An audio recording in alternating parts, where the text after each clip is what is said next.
In this video, we are going to cover all the basics of functions in Python. First of all, let us understand the basic definition of a function. A function is defined as a block of code that performs a specific task. We have already worked with so many functions before, including the print function, input function, len, append, remove, sort, etc. These are already defined in the Python programming language and are known as built-in library functions. But we can also define our own functions for our own use, and these are known as user-defined functions. Here is the syntax of a typical user-defined function in Python. First of all, we type the keyword def followed by the name of the function, which should indicate the type of the task that the function is going to perform for us, followed by an optional list of parameters inside parenthesis, followed by a colon mark. Then inside the body of the function, we type the code statements which are going to perform some task for us, and at the end, depending upon whether the function is going to return some value or not, we have a return keyword followed by the output that the function is going to return to us. Here are a few key points about functions. First of all, every function should be named according to the task that it performs. Secondly, we can include several functions within one program.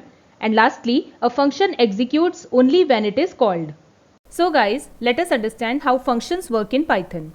We have already seen multiple times how print function works. So let us suppose I want to type here, my name is Deepika, then I can simply use the print function like this and I can get my output. Now suppose that I want to change my name from Deepika to Anita, then I will have to replace the name and press enter and the output is changed as well. Now let us suppose I want to change the name every time I write my print statement. Then instead of typing my print function again and again, it would be better to create a user-defined function because it saves our time and effort. So we are going to create a user-defined function which begins with keyword def followed by name of the function. In this case, we are going to print a name only. So let's call this function as print name. Then inside the parenthesis, we will pass a parameter name. In this case, we are only changing the name. So let us call our parameter as name, close the bracket, put a colon mark, and in the next line what we are doing, we are simply printing a statement which says my name is followed by some space, then close the double quotation marks and put a comma here, pass the name of the parameter, close the bracket and press enter key, and this function is created. Now if you simply type print name, then Python will show you that this is a function with the name print name and it is stored at this particular memory location inside my computer. But here my goal is to print the output, and in order to generate the output, I am once again going to type the name of the function which is print name, and this time inside the parenthesis I am going to pass the value for name, let's say Bob, and this time you can see output is my name is Bob. Similarly, you can call the function with some other name, let's say Sam, close the bracket, and here my name is Sam. So this is how functions are created in Python. So guys, we have understood a few key points about functions. First of all, there are two categories of functions. The first category is that of built-in library functions, as the print function in this case, which is already predefined in Python. And second category is that of user-defined functions, as in this case we have created this function print name. In this case it is defined by me for my own purpose. And the second key point is that a function is a reusable block of code. You define your function once and you can call it as many times as you like in your program. Inside our programs, we can create our functions in multiple ways. Let us understand this through an example. First of all, I am going to create a function without parameters and without any return statement. So let us suppose I want to perform the sum of two numbers by creating a user-defined function called sum, and inside this function I am not going to pass any parameters. I will simply declare two variables, let's say num1 with value 10 and num2 with value 20, and at the end of this function I will just display num1 plus num2, which will give me the output. So here, in order to get the output, I need to call the function, and here is my output, which is 10 plus 20 equal to 30. So this is one way of writing the function. which is without parameters and without return statement. Now this time I am going to create a function with parameters but no return statement. So let us create the same function sum, but let's call this as new sum, and this time I am going to pass two parameters, let's say num1 and num2. I haven't provided their values yet. I will simply print here num1 plus num2, close the bracket, press the enter key, and now when I call this function I will have to supply values for num1 and num2. Let's say these are 12 and maybe 25. So I press enter and I get the sum as 37. So this is a function with parameters but no return statement, as you can see. Now this is the third case where I am going to create a function with parameters and also with return statement. So let us say my function name is getSum, and I am going to pass two parameters. Once again I am taking num1 and num2 for simplicity, and here I will return num1 plus num2. Now in this case this function is going to return some output and we need to store that output in some variable. So here I am going to create one variable, let's call it as total, and inside this variable I am going to call the function getSum with values, let's say 4 and 5, where 4 is the value for num1 and 5 for num2. And now I can print here total, and this function has returned 9 as the sum of these two numbers 4 and 5. So this is how we can create the same function in three different ways. So the difference between parameters and arguments is that parameters are the placeholders in the function definition, whereas arguments are the actual values which are passed when calling the function. So in this example of function getSum, num1 and num2 are acting as parameters or simply placeholders for the real values, whereas in the last statement where I have written getSum 4, 5, these values 4 and 5 are the real values or arguments on which the function actually operates. Let's discuss the role of docstring in functions. We have already seen what commands are and how they improve the readability and understandability of Python code. Similar to comments are documentation strings, but they are used inside functions. Let's see an example. Suppose that I am creating once again the same function print name with parameter as name. Now inside this function body, as the first line I will put a docstring. This docstring is always written inside triple quotation marks. So on both sides we have 3 quotation marks, and inside it I will type what this function is all about. So basically I have to describe what is the purpose of this function, how many parameters it requires, and so on. Let's say in this case I am typing this function accepts a string and prints it as the output. In the next line I can just use print function to display the name, and now I am going to call the function, and you will see that as soon as I press this parenthesis, Python ideally automatically displays this docstring, and this allows anyone reading or using this function to understand what this function is for. And now I can simply put any string inside it. Let's say I enter my name and my name is displayed. So as many times as I want I can use this function, and every time I am using it the docstring will be displayed by Python ideally. We can also pass default arguments to a function. Here is an example. In this case I am going to create a function, let's call it as calculate sum, and here I am going to pass 3 parameters. Let's say n1 with value 34, n2 with value maybe 89, and n3 with value let's say 7. And I close the bracket, put the colon mark, and in the next statement I am simply going to add n1 with n2 and n3, close the bracket. And now when I call this function calculate sum, I don't need to pass any arguments over here since I have already provided the default values for all these parameters. I will simply press enter key, and here the sum is returned as 130, which is the sum of 34, 89 and 7. Now in case you don't want to use the default values which I have already provided, then you can pass your own values as well.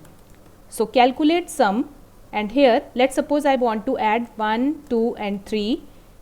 Then 1 becomes the value of n1, 2 becomes the value of n2 and 3 becomes the value of n3, and the sum is generated as 6. Now let's say that I want to supply only 2 values.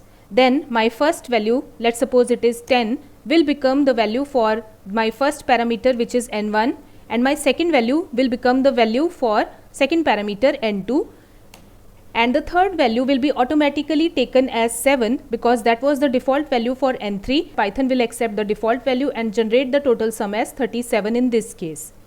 What if I supply only one value? Well, in that case only the first value will be replaced by this value 9, whereas for n2 and n3 the default values of 89 and 7 respectively will be accepted by Python to generate the sum 105. So this is the overall concept of default arguments in functions. Let's move on to the concept of passing arbitrary arguments to a function. In our programs, we often come across situations where we don't know in advance how many arguments we are going to pass to the function. Let us suppose that I want to create a function, let's say find sum, which is going to find the sum of any number of arguments that I pass to this function. So in such a case, I can use arbitrary number of arguments. Let's create the function first. So let's call this function as find sum, and here as a parameter I am going to pass star args, which stands for arbitrary number of arguments. Now inside this function body I am going to define one variable called sum and initialize it with value 0. That means this variable will be used to store the final sum of all the numbers which I am going to pass later on. Now I am going to use a for loop. So I am saying here, for every number that I am going to pass, which is being stored in the arbitrary list of numbers that I am going to pass to this function, add that number to the original sum.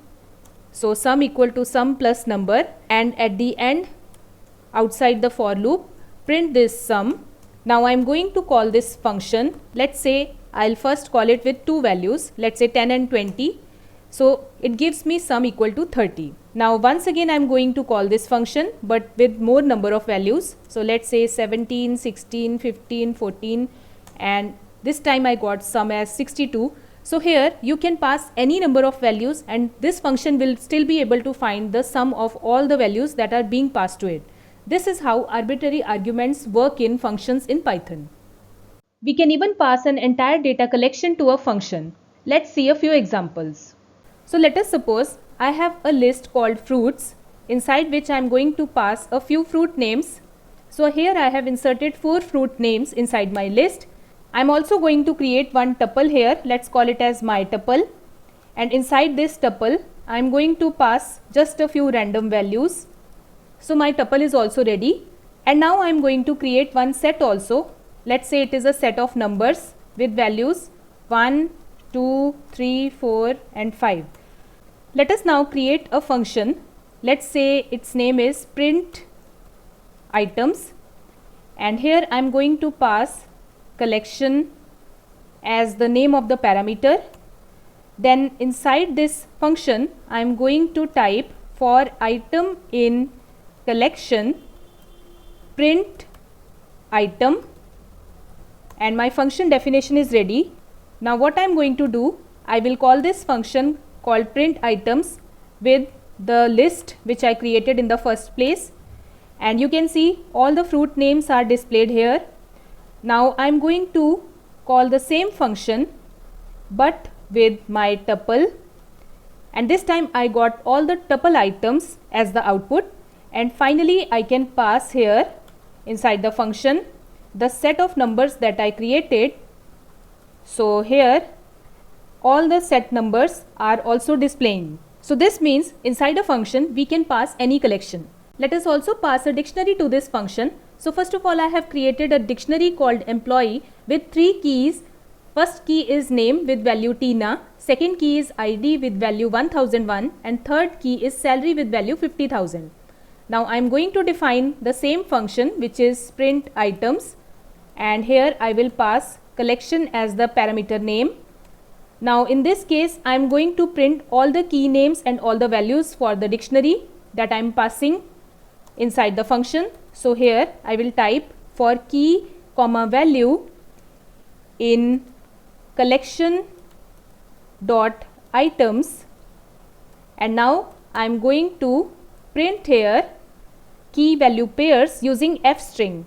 Now f string works like this. We type here f and then we put quotation marks, then we provide curly brackets, type here key name followed by colon, and then we type value, quotation marks, then we close the parenthesis, press enter key, and the function is ready.